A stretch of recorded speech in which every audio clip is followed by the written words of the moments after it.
Aujourd'hui, on sait qu'un cancer sur 3 va trouver son origine dans une inflammation chronique, c'est-à-dire une inflammation qui dure dans le temps.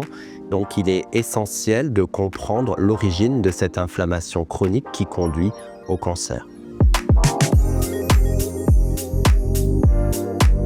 Les cellules de notre corps, lorsqu'elles sont dans un environnement qui va les stresser, et l'inflammation fait partie de certains de ces stress, ces cellules vont réagir en développant donc des modifications de leur ADN, et derrière, ceci va entraîner leur transformation en cellules cancéreuses.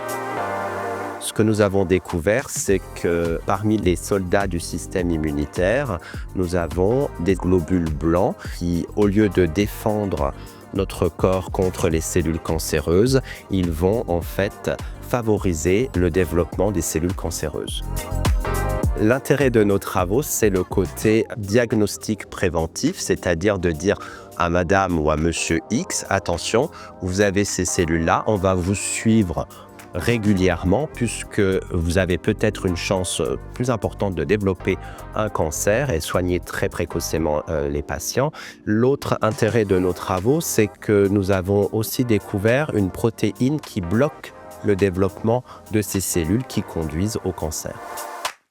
Ces travaux ont été rendus possibles grâce à la Ligue, grâce donc aux différents comités qui nous soutiennent depuis 2016, ce qui nous permet donc d'acquérir un certain nombre d'équipements, de machines et essentiellement aussi de réactifs, donc qui nous permettent d'être à la pointe de l'innovation aujourd'hui, et donc on les remercie chaleureusement.